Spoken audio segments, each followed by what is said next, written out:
राम जय। नमस्कार, स्वागत एक बार फिर से आप सभी का आपके अपने ही परिवार हनुमान सेवा परिवार में। आशा करते हैं कि परम प्रभु श्री हनुमान जी और बाबा नीवकरोली महाराज जी आप सभी भक्तों के जीवन में असीम कृपा बनाए रखें।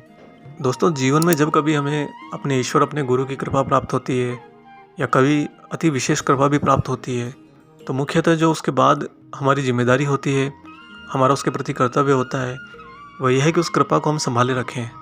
आप यूँ समझ सकते हैं कि वह आपके ईश्वर आपके गुरु द्वारा दिया गया आपको एक अनमोल तोहफ़ा है।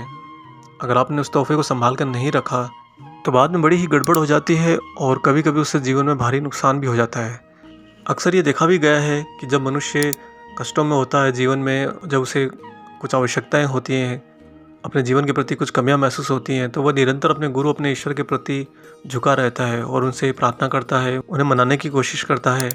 और सामने से करुणा निधान गुरु और ईश्वर भी उस भक्त को कुछ न कुछ सहायता अवश्य करते हैं और उसका या उसके भाग्य में थोड़ा सौभाग्य की ज़रूर वृद्धि करते हैं।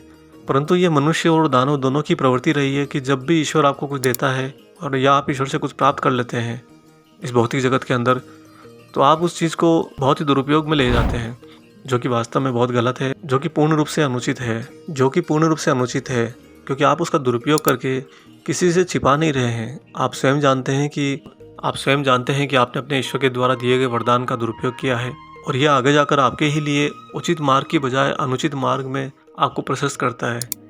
अतः देखा जाए तो ईश्वर की कृपा पाना उतना ज़्यादा महत्वपूर्ण नहीं है, ज़्यादा महत्वपूर्ण है उस कृपा को संभाले रखना, उस कृपा के प्रति अपने आप को कृतज्ञ रखना, अपने आप को पूर्ण रूप से भाव में और प्रेम में रखना। ऐसी घटनाएं आप लोगों ने भी समाज में अक्सर देखी होंगी कि लोग पहले बहुत ही दुविधाओं में, बहुत ही कष्टों में जीवन जी रहे होते हैं, फिर अचानक से ईश्वर की उन पर कृपा बरसती है और वो धन धान विभवता से संपूर्ण हो जाते हैं, जीवन उनका पूर्ण रूप से खुशहाली में बदल जाता है। परंतु कुछ ही समय बाद आपको खबर मिलती है कि उस इंसान का सब कुछ बर्बाद हो गया है। ये बर्बाद क्यों हो गया है? जब ईश्वर उसके साथ है, जब उसके गुरु उसके पास हैं और उनकी अति विशेष कृपा वो प्राप्त कर चुका है, तो फिर वो बर्बाद कैसे होता है?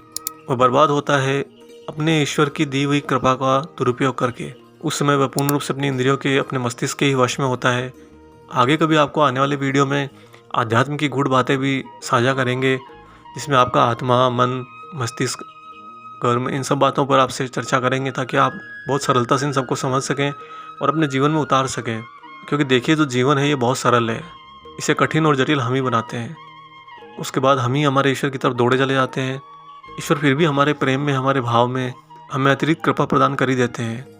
अब उस कृपा को संभालना या न संभालना ये किसकी जिम्मेदारी है? ये हम मनुष्यों की जिम्मेदारी है।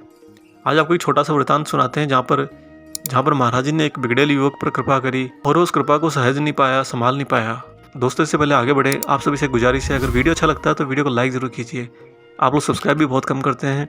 जो लोग चैनल पर नए हैं, ये आपका ही परिवार है, आपका ही चैनल है, इसे सब्सक्राइब कर लीजिए और साथ ही बेल आइकन को ऑन कर लीजिए ताकि आने वाले सारे नए वीडियो आप तक सर्वप्रथम पहुँचें। आइए ले चलते हैं अब आपको इस शिक्षाप्रद वृतांत पर। दोस्तों, एक बार एक बेरोजगार और बिगड़ेल युवक महाराज जी के दर्शन के लिए आया। उसकी दयनीयता पर बाबा को दया आ गई। उन्होंने अधिकारियों से कहकर उसे सरकारी नौकरी दिलवा दी और आने वाले समय में महाराज जी ने ही उसकी व्यवस्था करके उसे एक अच्छे घर में शादी भी करवा दी।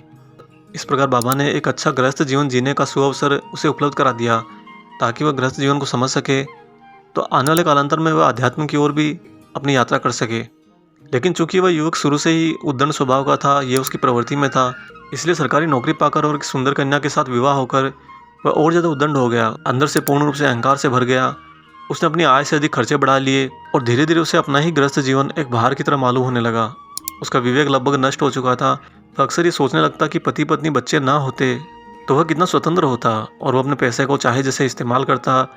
आज इन्हीं के कारण उसके पैसे उसे घर पर खर्च करने पड़ते हैं, उसे अपनी पत्नी, अपने बच्चों पर खर्च करने पड़ते हैं। यह सब कुविचार उसके मस्तिष्क में आने लगे और ऐसे ही वह अंदर ही अंदर से और ज़्यादा दूषित होता चला गया। वह अपने इस गृहस्थ जीवन और शादी के लिए बाबा महाराज को दोषी समझने लगा और उसके मन में महाराज जी पर हमला करने, उनके प्राण लेने की ये लालसा जाग उठी। वह बाबा की जान का दुश्मन हो गया। वह इस मौके की ताड़ में था कि कब वह बाबा से दोबारा टकराए और अपनी लालसा पूरी करे। तत्पश्चात कुछ समय बाद बाबा महाराज लखनऊ में श्री सूरज नारायण जी के घर पर ठहरे हुए थे, तो एक दिन वह युवक अपने बुरे इरादे से दर्शन के बहाने महाराज जी के कमरे में घुस गया। त्रिकालदर्शी बाबा महाराज से उसका इरादा कहाँ छिपा था। बाबा ने उसे कमरे में प्रवेश करते ही अपना कमल उतार कर अलग रख दिया और अपना सीना उसे दिखाते हुए बोले, मारना चाहता है? ले मार ले मुझे। उस युवक ने कभी सपने में भी नहीं सोचा था, वह तो महाराज जी को बहुत सीधा साधा एक सरल व्यक्ति समझता था। वह बाबा की भंगिमा और अपने आने के इरादे को जान लेने की उनकी दिव्य क्षमता को देखकर थर्रा उठा। तभी वहाँ उपस्थित एक अन्य सज्जन ने उसे हाथ पकड़कर तुरंत खींचा और घसीटते उसे बाहर ले गया और साथ ही पूछा कि तू ये क्या उद्दंडता कर रहा है। उस युवक के मुंह से शब्द नहीं फूट रहे थे। उसका साहस जब जवाब दे चुका था, वह बाबा का रौद्र रूप देखकर अनिष्ट की आशंका से कांप उठा। जिन बातों को कभी वह सुना करता था कि महाराज जी त्रिकालदर्शी हैं, दिव्य स्वरूप हैं, अतः वह आगे जीवन में आने वाली कठिन परिस्थितियों की आशंका से कांप उठा। उसके पास अब कोई चारा नहीं था। वह सिर झुकाकर चुपचाप वहाँ से चला गया। महाराज जी ने मैं किसी भक्तों से उसके बारे में चर्चा नहीं करी और ना ही महाराज जी ने किसी को उसके प्रति कोई आदेश दिया। यह महाराज जी भली भांति जानते थे कि बाबा ने उस पर अति विशेष कृपा जो करी इसे संभाल नहीं पाया और यह उस कृपा को भोगने की प्रक्रिया में अपने ही दुर्विचारों में फंस गया और बिल्कुल ही विपरीत दिशा में चला गया। एक भक्त के लिए यह बहुत महत्वपूर्ण होता है कि जब आप अपने जीवन में कुछ नहीं होते हो या सब कुछ खो चुके होते हो और तब आप पर ईश्वर की कृपा हो तो आप उस कृपा का बहुत आदर करें, अनादर ना करें, उसे सहेज कर रखें, संभाल कर रखें, ताकि वह कृपा विशेष कृपा बनी रहे।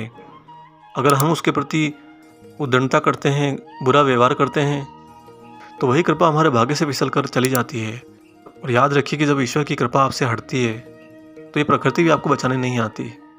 जीवन की सारी परिस्थितियाँ पलट जाती हैं, समय हमारा विरोधी हो जाता है और सारी हमारी चारों तरफ की आत्माएं हमसे मुंह फेर लेती हैं, या साधारण भाषा में कहें तो सभी रिश्तेदार मित्र हमसे मुंह फेर कर हमसे अलग हो जाते हैं। जिसे लोग अक्सर ये कहा करते हैं कि बुरे वक्त में कोई हमारा साथ नहीं देता, पर उसी मनुष्य को ये सोचना चाहिए कि आपके जीवन में बुरा वक्त आया ही क्यों। बुरा वक्त इसलिए आता है जीवन में कि जब भी हमें कभी प्रत्यक्ष या अप्रत्यक्ष ईश्वर की कृपा प्राप्त होती है तो हम उसका धीमे धीमे दुरुपयोग करना प्रारंभ कर देते हैं और उसे घटाते जाते हैं। दोस्तों, भौतिक जगत की सभी आवश्यकताएं, सभी वस्तुएं मनुष्य बना सकता है, परंतु कभी मनुष्य इस प्रकृति, इस ईश्वर की कृपा को नहीं बना सकता। और आप सोचिए कि जो चीज़ हम कभी बना ही नहीं सकते उसका भी मनुष्य दुरुपयोग कर बैठता है। इसीलिए कहते हैं कालांतर में विनाशकाली विपरीत बुद्धि। अब आप निश्चय करिए, यह आप पर है कि आप अपने जीवन के प्रति किस दृष्टिकोण को अपनाते हैं। कि आप अपने ईश्वर से, अपने गुरु से इसलिए जुड़े होते हैं कि सिर्फ उनकी कृपा आपको मिल जाए, या आप उनकी कृपा मिलने के बाद उसे सहाय सके, संभाल सकें, इसके लिए उनसे जुड़ते हैं। हमेशा प्रार्थना ऐसी कीजिए कि गुरुदेव, मेरे प्रभु, मैं जानता हूँ कि मुझ पर आपकी अति विशेष कृपा है, इसलिए तो मैं आपको पहचान पाया हूँ।